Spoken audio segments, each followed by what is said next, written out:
ये मामला 7 मार्च को लगा था। 7 मार्च को इसको टैग कर दिया गया सेबी का जो कॉन्टेम्प्ट पिटीशन था उसके साथ।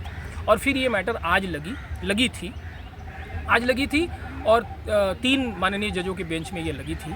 अचानक कल रात में 10 बजे हम लोगों को खबर मिली कि कुछ लोगों ने कल ही मेंशन किया था इस मैटर को और इस मैटर को लिस्ट से हटा लिया गया। तो जो सहारा का मैटर था जो 1 नंबर पे लगी थी और करीब उसमें 23 मैटर थे जिसमें हम लोगों की पिटीशन की भी सुनवाई होनी थी, उसमें 3 ऑनरेबल जजेस के बेंच में लगी थी कोर्ट नंबर 2 में, उसको लिस्ट से हटा लिया गया क्योंकि आज 3 जजेस एक साथ नहीं बैठने वाले थे, केवल 2 ही माननीय जज बैठने वाले थे। तो अभी पता नहीं है लिस्ट से हटाने के बाद हमारा मैटर कब लगेगा। दोस्तों, आज सहारा इंडिया का जो रीट पटिशन नगेंद्र कुमार कुशवाहा के द्वारा अपने एनजीओ विश्व भारती जन सेवा संस्थान के द्वारा जो दायर की गई थी, जिसका आज 23 तारीख का डेट दिया गया था सुप्रीम कोर्ट में, उसमें आज सुनवाई नहीं हो करके और उसे डेट सितंबर में दे दिया गया है।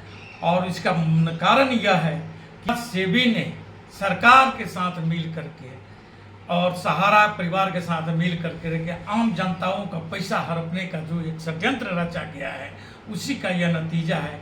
क्योंकि डेट आज का दिया गया था और एक दिन पहले 22/4 को सेबी के द्वारा एक पटिशन डाल करके, हलफनामा डाल करके और उसका सुनवाई का डेट बढ़वा देना, ये कहाँ के तक उचित है। ये आम जनता को, हमारे सहारा निवेशकों को, सहारा जमाकर्ताओं को सोचने पर मजबूर कर दिया कि यह सरकार आम जनता का नहीं होकर के ये पूंजीपतियों की सरकार है।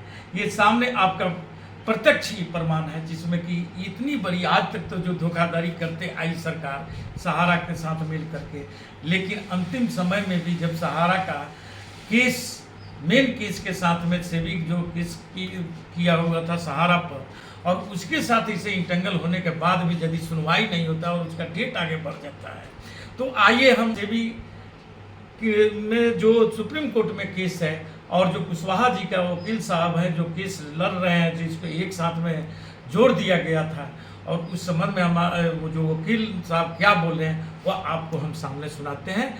तो आइए हम बात। देखिए, सहारा मामले की जो अदालती कार्रवाइयाँ हैं उसके 2 क्रोनोलॉजी हैं, एक बड़ी और एक छोटी। छोटी क्रोनोलॉजी ये है कि 22 मार्च 2022 को ऑनरेबल दिल्ली हाई कोर्ट ने रीट पिटीशन नंबर 669/21 में जो सेंट्रल रजिस्ट्रार हैं उनको कहा कि आप जितने क्लेम्स आए हैं उनको वेरीफाई करिए और सहारा को कहिए कि जो इन्वेस्टर्स हैं वेरिफिकेशन के बाद उसके पैसे लौटाएं। इस आदेश के तुरंत बाद क्या हुआ ये किसी की समझ में नहीं आया। जो सहकारिता मंत्री हैं इस देश के, अमित शाह साहब, वो तुरंत चले आए ऑनरेबल सुप्रीम कोर्ट।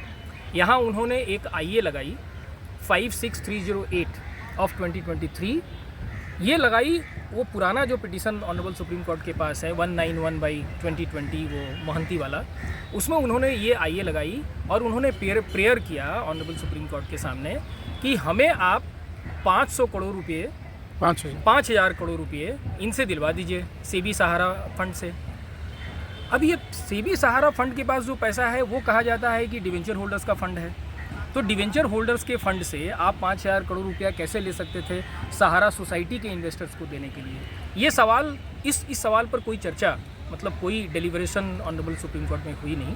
और उसके बाद ये 5,000 करोड़ रुपये इनके अकाउंट में आए और बाद में एक आरटीआई के आवेदन से ये पता चला कि ये केवल 229 करोड़ रुपये इन्होंने सहारा के इन्वेस्टर्स को दिया सोसाइटीज़ के, और 245 करोड़ रुपये इन्होंने खर्च किए। इससे एक पैनिक हुआ पूरे देश में। जो सहारा के लगभग 10 करोड़ जो इन्वेस्टर्स हैं उनमें एक पैनिक हुआ और उसके बाद हम लोगों ने ये पिटीशन लगाई।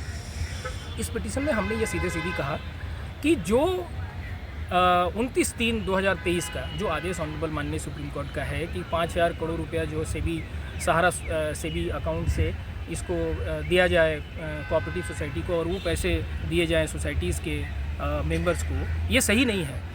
इसलिए कि हमारा टोटल जो क्लेम है वो 86,673 करोड़ का है।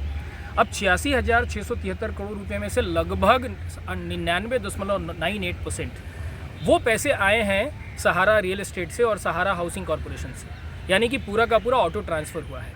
यानी कि सहारा ने जो 86,000 673 करोड़ रुपए कलेक्ट किए, उसमें 25,000 करोड़ रुपए आए उन दोनों कंपनियों से जो डिवेंचर होल्डर्स के पैसे हैं। डिवेंचर्स होल्डर्स के पैसे सारे के सारे ऑटो ट्रांसफ़र कर दिए गए सहारा सोसाइटीज़ में, और 62,000 करोड़ रुपया उन्होंने एडिशनल वसूला उस सोसाइटीज़ में। तो 62,000 करोड़ रुपये का इन्वेस्टमेंट हुआ है एम्बे वैली में।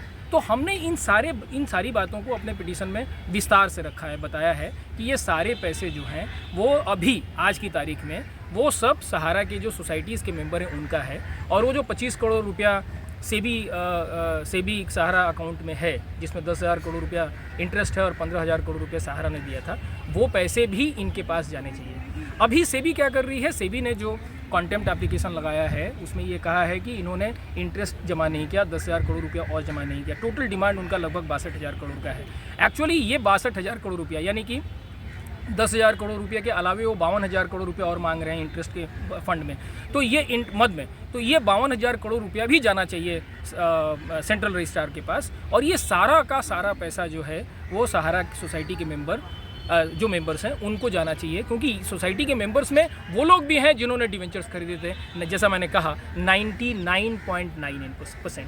तो हम लोगों ने ये अपनी एप्लीकेशन लगाई, पिटीशन लगाई, नया पिटीशन है ये, पहली बार सहारा सोसाइटी के या सहारा के जो इन्वेस्टर्स हैं वो पहली बार ऑनरेबल सुप्रीम कोर्ट में आए। ये मामला 7 मार्च को लगा था। 7 मार्च को इसको टैग कर दिया गया सेबी का जो कॉन्टेम्प्ट पिटीशन था उसके साथ, और फिर ये मैटर आज लगी थी और 3 माननीय जजों के बेंच में ये लगी थी।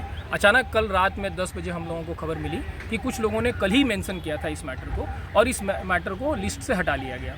तो जो सहारा का मैटर था जो 1 नंबर पे लगी थी, और करीब उसमें 23 मैटर थे जिसमें हम लोगों की पिटीशन की भी सुनवाई होनी थी, उसमें 3 ऑनरेबल जजेस के बेंच में लगी थी कोर्ट नंबर 2 में, उसको लिस्ट से हटा लिया गया, क्योंकि आज 3 जजेस एक साथ नहीं बैठने वाले थे, केवल 2 ही माननीय जज बैठने वाले थे। तो अभी पता नहीं है लिस्ट से हटाने के बाद हमारा मैटर कब लगेगा, लेकिन हमारे जो सीनियर एडवोकेट हैं उनसे हम लोगों की बात हुई है, और हम लोग शुक्रवार को डिसाइड करेंगे कि इस पर आगे क्या करना है। तो ये संक्षेप में ये आज जो हमारी सुनवाई होनी थी उसके बारे में एक छोटी सी जानकारी आप सहारा के इन्वेस्टर्स के लिए।